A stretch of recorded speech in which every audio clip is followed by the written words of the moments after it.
치매 초기와 비슷한 증상이 나타나면 괜찮을까요? 기억력이 떨어졌거나 기운이 나빠졌거나 평소에 없던 치매 초기 증상과 비슷한 증상이 나타나면 이거 치매 아냐 하고 걱정하게 됩니다.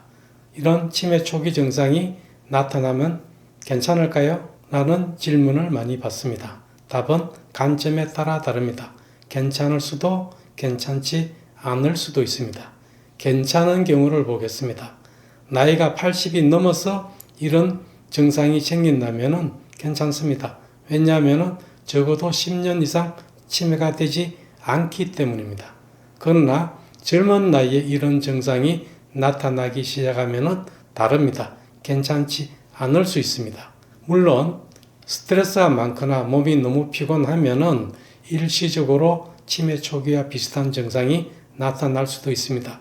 그러나 이런 초기 증상이 일시적으로 나타나는 것도 머리가 아주 좋을 때는 나타나지 않습니다. 이런 증상이 나타난다는 것은 그만큼 내가 조금은 나빠졌기 때문입니다. 그래서 이런 증상이 나타나는 것을 그냥 두고 볼 일은 아닙니다. 10년 후에는 어떻게 될지 모릅니다. 빠르면 6년 안에 치매가 생길 수도 있습니다. 증상이 얼마나 치매 초기 증상과 더 비슷한지 또 얼마나 자주 나타나는지에 따라 앞으로 어떻게 변하는가의 차이는 큽니다. 이런 이유로 치매 초기 증상이 나타난다고 겁을 먹을 필요는 없지만 이때부터라도 치매 예방 노력을 적극적으로 해야 된다.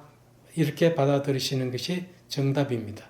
앞으로 어떻게 사느냐에 따라 영원히 치매가 안 될 수도 있습니다. 그러나 아무렇게나 살면 빠른 시일 내에 치매가 될 수도 있습니다. 이런 증상이 생겨도 대부분의 사람은 나는 괜찮을 것이다 라고 생각하는 경우가 많습니다.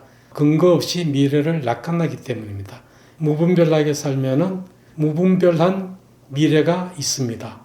당장 치매 예방 노력을 시작해야 되는 이유는 외외가 없기 때문입니다. 저도 치매로 가고 있습니다. 차이는 누가 빨리 가고 있느냐, 천천히 가고 있느냐의 차이만 있을 뿐입니다. 누구나 치매로 가고 있습니다. 그러나 주변에 똘똘하게 사시다 치매하고는 관계없이 돌아가신 분들도 있습니다. 이분들도 더 오래 사셨다면 치매 증상이 나타났을 수 있습니다. 일찍 돌아가셨기 때문에 치매 증상이 나타나지 않았을 뿐입니다. 이런 이유로 치매로부터 자유로운 사람은 없습니다. 저도 건강하고 똘똘하게 살다가 이 생을 마감하고 싶습니다. 누구나 그러는 것처럼 하루 이틀 정도는 정신없이 누워있다가 가게 해달라고 소원하는 사람들이 많죠. 저도 그렇습니다. 그래서 이러기 위해 저도 노력하고 있습니다. 매일 열심히 걷고 낮에 일할 때는 자주 일어납니다.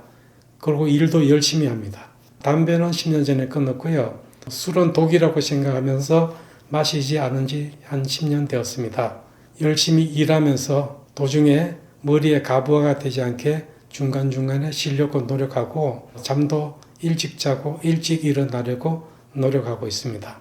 이런 노력이 모이면은 똑같은 세월이 흘러도 누구는 치매가 되고 누구는 치매가 되지 않습니다. 저도 이미 나이가 들었기 때문에 내가 많이 나빠졌지만 앞으로 잘 간수하면서 열심히 치매를 예방하고 오래 똘똘하게 살겠습니다. 감사합니다.